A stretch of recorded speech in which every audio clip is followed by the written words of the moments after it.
Imagina tentar forçar o progresso de um país inteiro na marra, na base da canetada. Pois é, boas-vindas a essa nossa análise de hoje, onde a gente vai fazer um mergulho profundo numa jornada histórica super intrigante lá do século XVIII na Europa. Hoje, o nosso foco é um momento muito peculiar em que o avanço intelectual e estrutural de uma nação não aconteceu de um jeito natural ou gradual, mas foi literalmente imposto por decretos do Estado. É a história de uma tentativa dramática de arrancar um império gigantesco do passado e arrastar ele, querendo ou não, direto para a modernidade.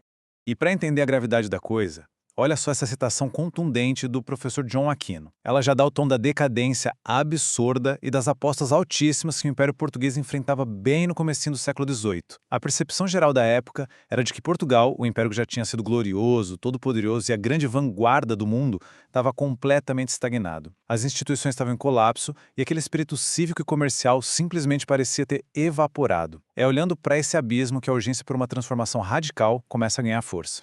Então, para a gente entender como Portugal tentou correr atrás do prejuízo, nosso roteiro hoje é o seguinte: 1. O atraso de Portugal. 2. A ascensão de Pombal. 3. O conceito de despotismo esclarecido. 4. A secularização do ensino. 5. Os reflexos no Brasil colônia. E, para fechar, 6. O legado pombalino. Bora lá?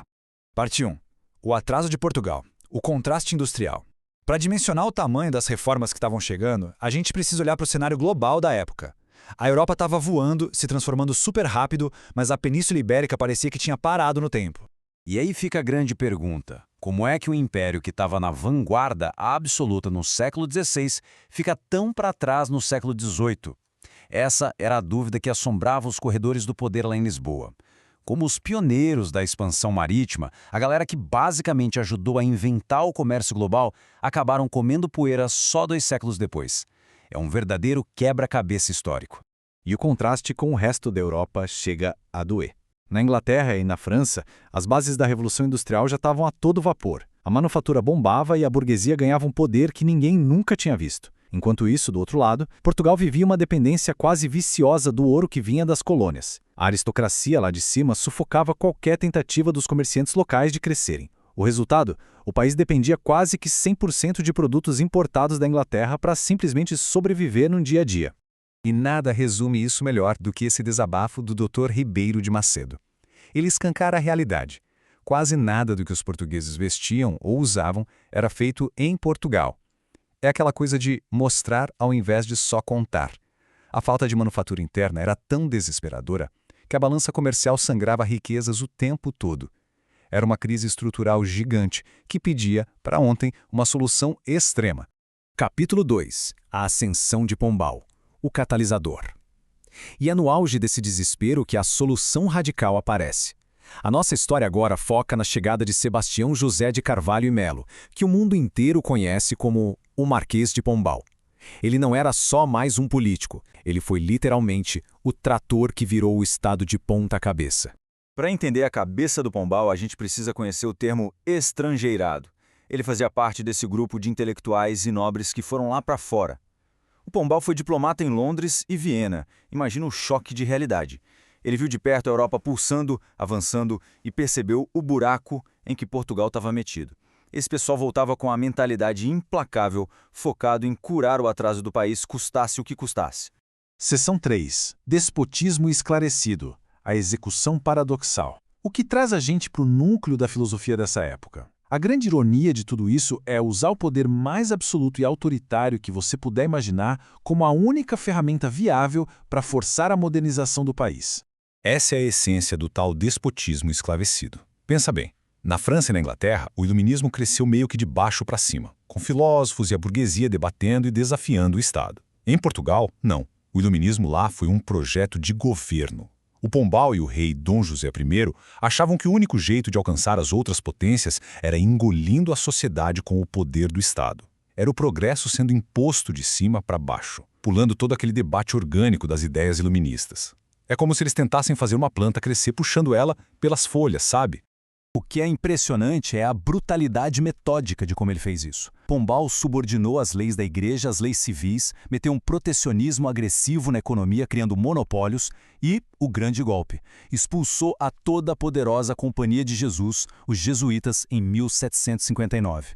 Ele não estava para brincadeira, precisava demolir os pilares antigos para conseguir construir a visão moderna dele. E essa sacada do Alexis de Tocqueville explica certinho o porquê de um choque tão grande entre o Estado e a Igreja. Para modernizar Portugal e concentrar o poder todo nas mãos do rei, instituições como os jesuítas, que controlavam a educação e a cultura, tinham que ser desmontadas. Não era um ódio pessoal gratuito, tá? Era pura e simples estratégia política fria e calculista. Mas aqui tem talvez a ironia histórica mais genial desse projeto inteiro. O Pombal criou a Real Mesa Censória para substituir a Inquisição.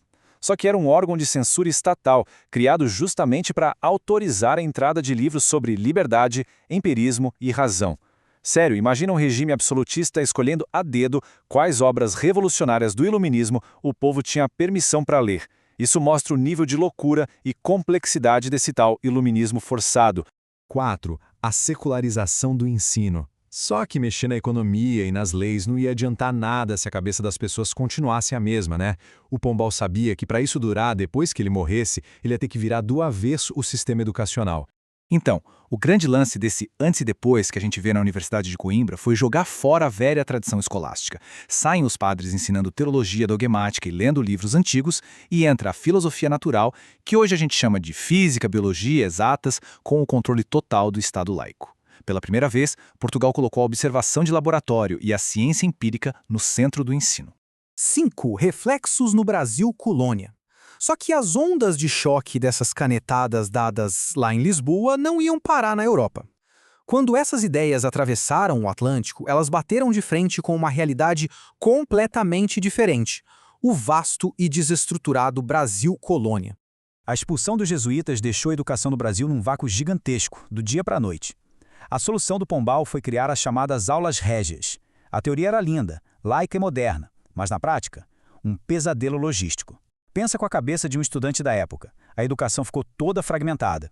Para conseguir aprender as matérias básicas, o aluno precisava literalmente cruzar territórios continentais no lombo de mula, atravessando capitanias, só para achar um professor avulso ensinando latim aqui, outro ensinando retórica centenas de quilômetros dali. Apenas 3. Dá para acreditar? Esse é o número de turmas de filosofia oferecidas pelo Estado espalhadas por toda a imensidão do território brasileiro na época. Era menos que uma gota no oceano, provando que impor o iluminismo no papel é uma coisa, mas fazer isso funcionar na realidade de uma colônia sem infraestrutura nenhuma é outra bem diferente. Seção 6. O legado pombalino. Chegando aqui no nosso último ponto, a gente precisa olhar para os resultados de longo prazo dessa tentativa gigantesca e autoritária de fazer o império correr atrás do prejuízo. O saldo dessa história é cheio de consequências que Pombal definitivamente não tinha planejado. Uma delas foi o nascimento artificial de uma burguesia. Isso mostra muito bem como Portugal operou diferente das outras nações. Nos Estados Unidos ou na Inglaterra, foi a burguesia independente e os comerciantes que pressionaram e limitaram o poder do Estado, certo? Em Portugal foi o contrário. Foi o Estado absolutista que, de propósito, protegeu, patrocinou e enriqueceu uma nova classe de comerciantes, criando uma burguesia nacional do zero só para ter como brigar com o domínio britânico. Mas a história sempre manda conta, né? Ao forçar o pensamento científico e dar acesso a obras iluministas, o projeto do Pombal acabou plantando, sem querer, as sementes da rebelião contra a própria metrópole. Foi justamente nessas novas mentes esclarecidas aqui no Brasil, principalmente na elite que controlava o ouro em Minas Gerais, que começou a germinar aquele espírito de independência. Ideias que logo iriam explodir em movimentos como Inconfidência Mineira. O verdadeiro iluminismo e o progresso científico podem genuinamente florescer quando são impostos por um Estado com mãos de ferro? Essa é a grande questão, o paradoxo definitivo dessa história toda. O Pombal realmente conseguiu reconstruir Lisboa depois do terremoto, atualizou a educação e tirou a economia da beira do abismo a curto prazo. Mas fica essa pulga atrás da orelha. Será que a verdadeira inovação cultural, a liberdade e a ciência conseguem se sustentar quando brotam da ponta de uma caneta ditatorial? É uma daquelas reflexões históricas que fazem a gente repensar até mesmo os dias de hoje e as tentativas de forçar o progresso de cima para baixo.